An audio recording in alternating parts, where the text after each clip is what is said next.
السلام عليكم ورحمة الله وبركاته. ازيكم يا حبايبي؟ عاملين ايه؟ يا رب تكونوا بخير. طبعا بقى النهارده جاي لكم بقى في اكلة محشي كده تستاهل بقكم.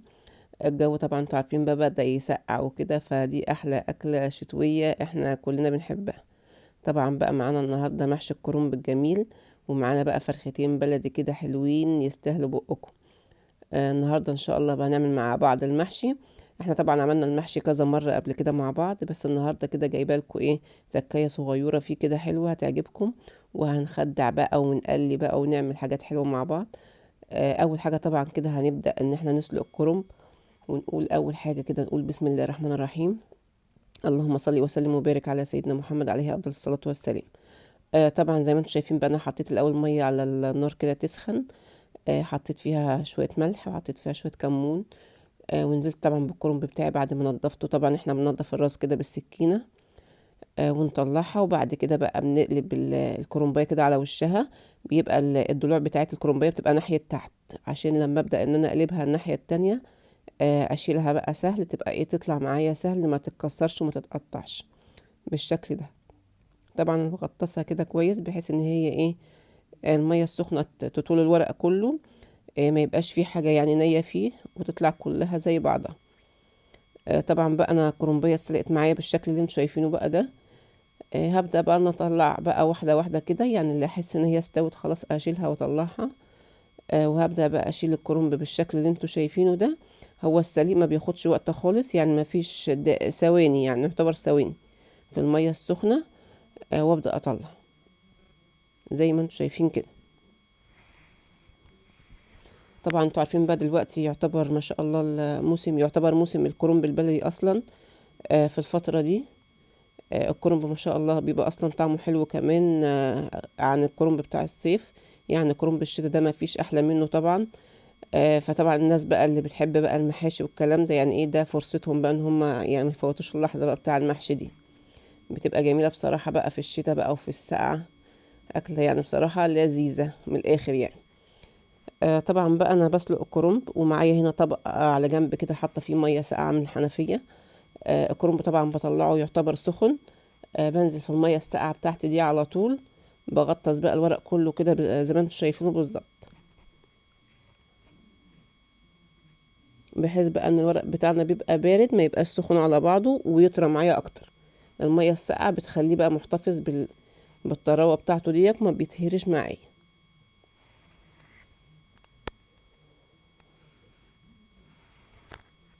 طبعا خلاص بقى انا كده ايه، اخر كرنبايه حطيتها. هتستلق معايا بقى بالشكل ده، وهبدأ ان انا اقطع بقى الورق كده ايه وانا واقفة.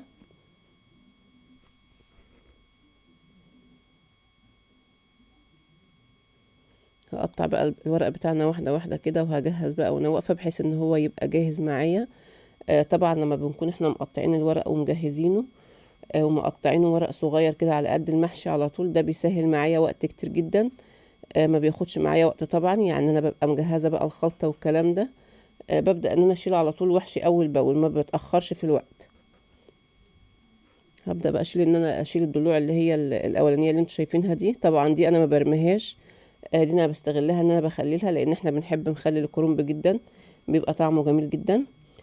طبعا دلوقتي الكهرباء قطعت وانا بصور زي ما انتوا شايفين كده. فمعلش اذا كان الاضاءه بقى ضلمت او كده، يعني هو الكهرباء يعني ان شاء الله هتيجي دلوقتي على طول.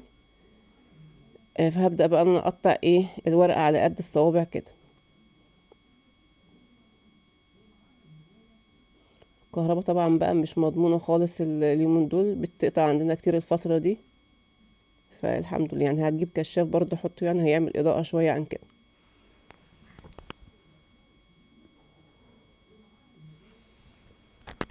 معايا بقى فرختين كده البلدي الجمال بتوعنا دول.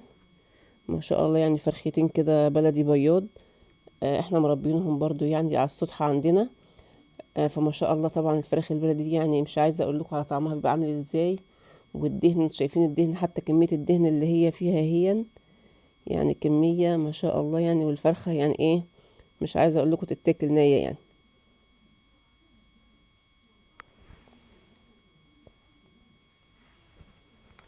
طبعا بقى هجهز بقى الفراخ بتاعتنا الاول، هعلق عليها كده جنبي لان هي طبعا هتاخد سوا شويه معايا، لان هي الفراخ اصلا دي كانت بياضه، فهتاخد معايا وقت شويه. فهبدا بقى اجهز حاجه الشوربه زي ما انتم شايفين كده.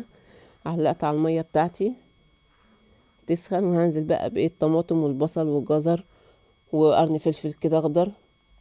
طبعا ده اختياري، يعني اللي انت حابه تحطيه بقى في الشوربه حطيه. ومعايا بقى ورق لورا، ومعايا فصين قرنفل، ومكعب ماجي، ومعايا فلفل. طبعا انا ما بزودش اكتر من كده في الشوربه. معايا بقى الميه خلاص هتغلي بقى بتاعتي. هبدا بقى انزل بالفراخ على طول في الميه المغليه.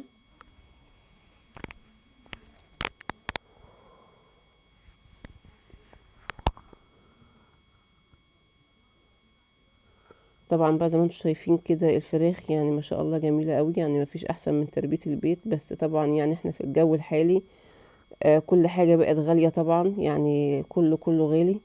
حتى يعني ايه الفراخ برضو سعرها برضو يعتبر مرتفع الفتره دي. فهنحاول بقى ان احنا ايه ننظم بقى وقتنا وننظم اكلنا ونبقى اقتصاديين شويه عن كده بقى. يعني هنبدا بقى ايه ننظم شويه في الوقت كده بتاعنا، وننظم في اكلنا، ونبقى اقتصاديين شويه في موضوع الاكل ده. يعني نحاول ان احنا ايه نرشد في الاستهلاك يعني. طبعا بقى معايا هنا خلطه المحشي. انا قطعت البصل اللي انتوا شفتوه ده.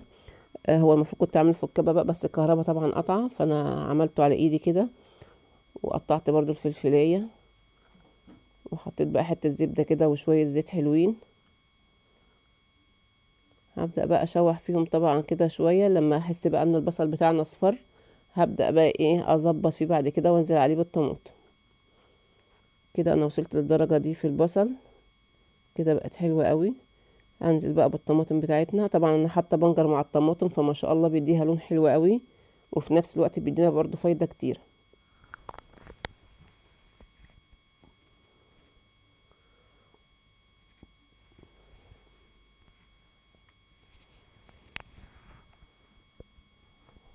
هقلب بقى طبعا الطماطم مع البصل كده. معايا بقى البهارات بتاعتي جاهزة. هنزل بقى بالبهارات. معايا فلفل كمون، معايا مكعب ماجي، معايا بهارات السبع بهارات، بتديها برضو طعم حلو. لو في بهارات محشي برضو تحطيها، برضو بتديله طعم حلو.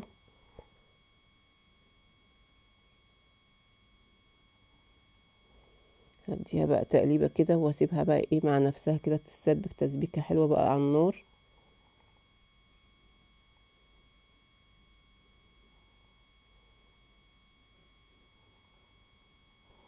الفراخ بتاعتي بقى هنا بتستوي هي زي ما انتم شايفين كده. طبعا المية بقى بتغلي عليها. انا بهدي النار شوية، بتبقى على نار هادية بحيث ان هي تستوي بقى ايه بسرعة. ما شاء الله يعني الدهن اللي كان فيها، يعني بصوا كل ده على الوش ده دهون، كل ده دهون ساحت اهي. يعني مش عايزه اقول لكم كميه الدهون اللي على الشوربه دي قد ايه. طبعا انا الدهون ديك انا ما برميهاش وما بستغلهاش كلها في الاكل، يعني طبعا دسمه جدا. فانا اللي بعمله بقى ان انا بشيل الدهون دي من على وش الشوربه كده بالكبشه. بجيب بقى علبه كده او حاجه كده فاضيه. ببدا بقى ان اشيل الدهون دي كلها. وانزل في العلبه دي احطها واحطها في التلاجة بتجمد، وبعد كده بطبخ بيها عادي جدا، بتبقى جميله جدا في الاكل. وبتدي بقى الاكل طعم كده حلو قوي قوي قوي، بالذات لو هتعملي بقى خضار او اي حاجه تانية. طبعا بقى هنا التسبيكه بتاعتنا كده جاهزه، ونزلنا بقى عليها بالخضره، ونزلنا بالرز بتاعنا كده المغسول، وهنقلب بقى كل ده مع بعضه. هديله بقى تقليبه حلوه كده، كل الميكس اللي انتوا شايفينه ده مع بعضه كده.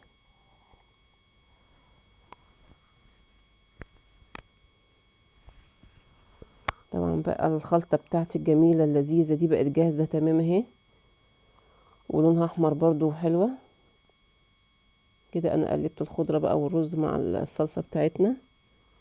هبدا كده بقى ان انا اجهز لايه لحله المحشي بتاعتنا الجميله. طبعا انا قطعت عيدان الخضره دي، العيدان اللي بتبقى تحت شويه دي انا ما برميهاش، انا بستغلها برضو احطها في الارضيه بتاعه الحله. ومعايا حبايه طماطم برضو مقطعها جوانح كده بالشكل اللي انتوا شايفينه ده. ومعايا برضو بصلايه جوانح. كل ده انا هقلبه مع بعضه كده مع فلفل اخضر، بيديله طعم حلو جدا. واحنا بنفرشه في الارضيه كده زي ما انتوا شايفين بتاعه الحله. طبعا هنزل عليهم بقى بشوية ملح كده وشوية فلفل اسمر، وهنديهم برضو ايه تقليبة حلوة مع بعض تاني.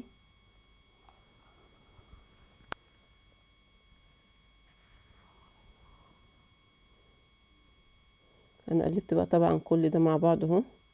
هبدأ بقى اوزعه في الحلة وهظبطه كده في ارضية الحلة عشان يبقى جاهز بقى ان انا ايه احشي عليه على طول زي ما انتوا شايفين كده.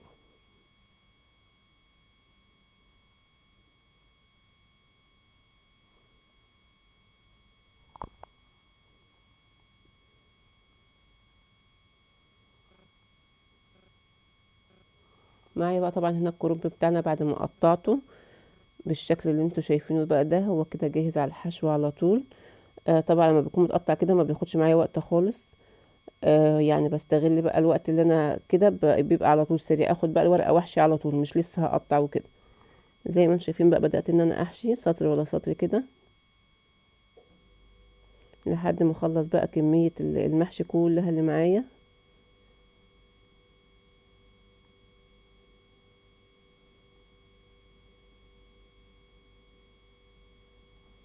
وكده بقى انا خلصت الحله بتاعتي كده، بقت تمام قوي ما شاء الله، خلصت خالص اهي بالشكل اللي انتوا شايفينه ده. طبعا احنا بنرص الحله برضو كويس بحيث ان هي بعد كده لما بنيجي نسويها ما بتطلعش بقى رز معانا في الجناب وكده، يعني هي بتبقى مرصوصه رصه كويسه.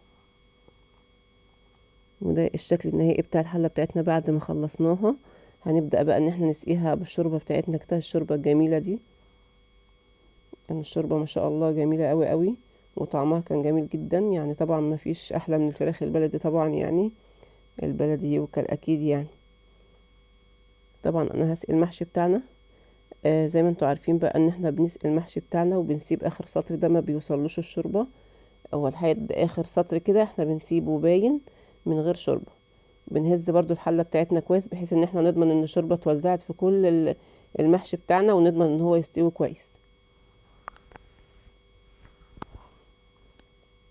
معايا بقى شويه دسم بقى من على وش الشوربه كده، برضو همشي بيهم كده على الوش كده، هنزلهم على وش الحله. طبعا بقى انتوا عارفين المحشي بيحب الشوربه الدسمه شويه، فاحنا هنوزع بقى شويه دول كده على الوش، هيدوا برضو طعم كده ولمعه جميله.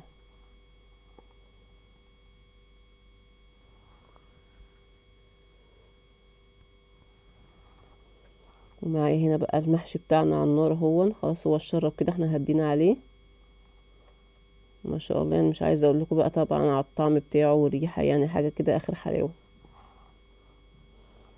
وهنا بقى معايا هنا الفراخ بقى الجميله دي، انا بحمرها بقى على جنب اهي.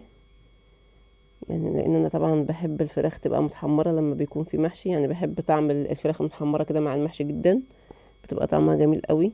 ومعانا بقى الحله بتاعتنا هي بعد ما استوت، يعني ما شاء الله حلوه جدا. هنبدأ بقى ان احنا نغرف بقى عشان كده خلاص احنا جوعنا.